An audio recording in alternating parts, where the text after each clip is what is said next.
Hello, wake up. Carol here. Cassie's Global Reporting Time.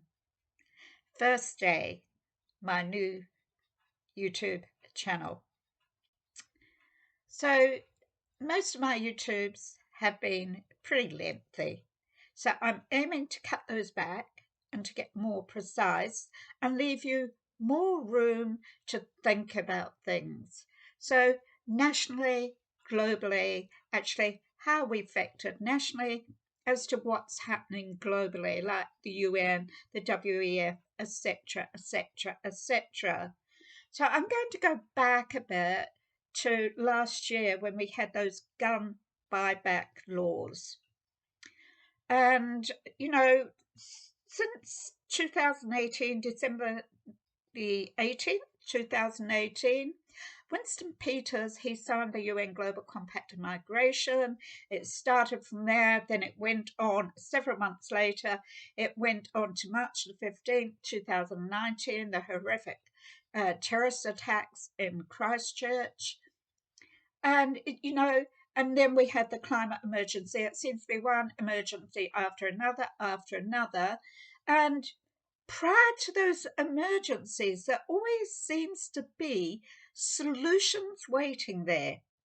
So with the Christchurch attack, it was straight into the hate crime laws, hate speech. It was into the gun buyback, and then it was into censorship, internet takedown laws. The Christchurch call from Jacinda Ardern when she went over to the UN, and it just escalated. So, and you have to wonder what all that is about, because, without all those things, particularly the climate alarmism, the climate emergency that Ardern had declared in Parliament, the zero carbons, without that crisis, they wouldn't be able to bring in all these UN 2030 17 global developments. So part of the groundwork for those developments is the confiscation of small arms and light weapons globally from law-abiding citizens, because criminals do not go into a retail shop and buy firearms. What they do, they get them on the black market, they steal them, or some mate gives them to them. And that's how crimes and gangland work. So it can't be to get rid of crime. And the UN has already used that excuse to get rid of crime. So this hasn't just happened. It didn't just happen with the Christchurch attack, because in 2001, that's 20 years ago, UN member countries adopted a program to eradicate, strictly control small arms and light weapons in every aspect. And they say in every aspect, it's documented from civilians worldwide. So the UN members countries framework was introduced by the UN treaties and instruments to include firearms protocol, regulations, arms made treaty, and it's been going on and on and on. So, some countries have started adopting these, but obviously Taran actually laid the golden egg for all this to come about. Even the hate speech that had been adopted in the UK. And Ardern said, well, Andrew Little said, we'll be following the UK and what they do as far as hate speech is concerned. So if you want to know what's happening, just go to the UK and browse there and have a look and see what's happening. And it will be, there's no legal term for hate speech, so it'll be incitement. And that's what they will use. And that's what's happening in the UK. So these regulating small arms and light weapons, controlling civilians by taking away, confiscating their firearms, that's a regional roadmap to control so that they can. This is all part of UN Agenda 2030. So if you search this out on the UN, you will find they will document this is the groundwork for UN Agenda 2030. It's a UN persuasiveness on civilians worldwide. So it runs under the auspices of peaceful, global, utopian world, one without crimes, get rid of crime and violence. So why do this? Well, look across the world at the civil unrest right now. We've got so much going on. We've got land confiscations. We've got civil unrest because of no jab, no job, etc. Pushing the old vax on. Climate change. The whole climate change thing is like all the main things you need to survive, like water, land, air, infrastructure, the roof over your head, all are being centralized. So that's all your basic needs are being centralized, and that's what's happening. And so as people start saying, oh, look what's happening, they're taking our freedoms, they're taking our violations, and it's all getting too much. We're being controlled. Wow, they've taken your firearms, and that's the way it is. So they were laying the groundwork. They knew what was to come, because there had to be an effect when you take an individual's freedoms away, population's freedoms away. So that would have been one of UN member countries' fears, that civilians would just get, so they just had enough. So we're talking about land reforms, strict water regulations, pack and stack apartments, globalized villages in globalized cities of high density areas where you can be easily controlled because it's all centralized. Public transport, centralized. Digital smart meters, centralized. And now we have Ardern in Parliament. In Parliament, go to Parliament, because in there you will find that they are now talking, and it's been going on since 2018, I believe, about digital inclusive identity. So that's all your identity that will come under one umbrella where you can be tracked and traced. And that's into your online browsing, your monetary transactions, everything. So, yeah, everyone, everywhere, every age. And that's what it is, leave no one behind.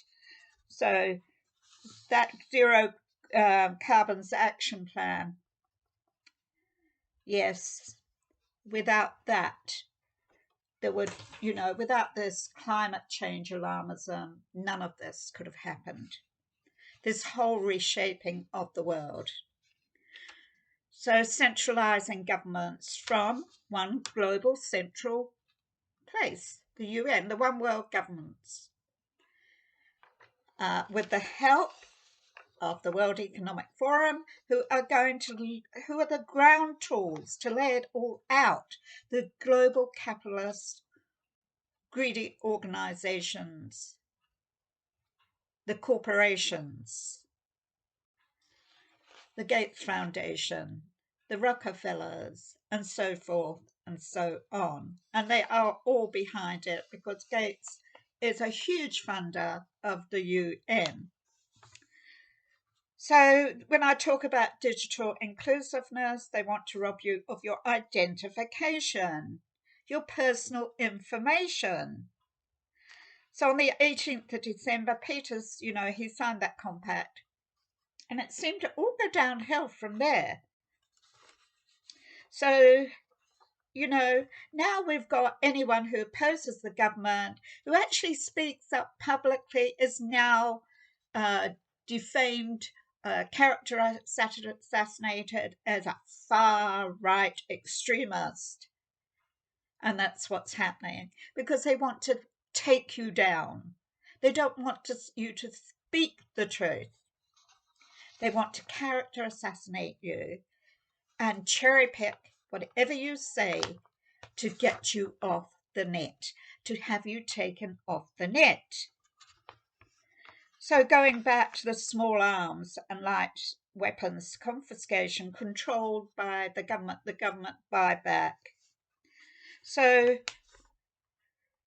we've had three main events actually, over the last few years that led to controlling citizens of New Zealand, increased CCTV, live footage, censoring, political policing, etc., etc. And people are feeling that all around the world. So now we have a world full of civil unrest. So the UN, in its documentation as far as confiscation of small arms and light weapons, have related it to gender. Adequate small arms control is essential for empowering women, breaking down gender stereotypes. The UN and UN member countries at a small arms conference agreed to use impacts of climate change a reason for gun control. Improving weapons, tracing, confiscation of firearms from civilians worldwide is all a part of UN Agenda 2030 and their Sustainable Development Goals. So we're talking about involving technical specialists, enforcement communities, the collection of firearms, small firearms and light weapons from civilians worldwide. So UN Agenda 2030, the weaponizing of UN Agenda 2030. It's a tool they're using. It's a fear tool, a tool of crisis, where they've got all the solutions backed up as the crisis plays out for every crisis. So if this one doesn't work, another one will come along. And this is what's happening. So the UN Security Council controls the implementation of gun controls. That is from nuclear disarmament right through to small arms and light weapons. And China is, CCP is a permanent member of the UN Security Council and has been forever. So think about Nania Mahuta, what she said recently. She referred to the CCP as in a friendly respect between the red dragon and the mythical Tanafa. So what's your thoughts on this small arms and light weapons confiscation? Because it is definitely part of the groundwork to bring in UN Agenda 2030, and it is documented so. So from 2001 onwards, there have been many meetings as far as taking those away. It didn't just happen with the Christchurch attack, but it's being used. The Christchurch attack is being used to play UN Agenda out. So thank you, people. Please share, share, share. And thank you for visiting my page, my first report. And I hope you can come back again. Please give me some feedback and subscribe.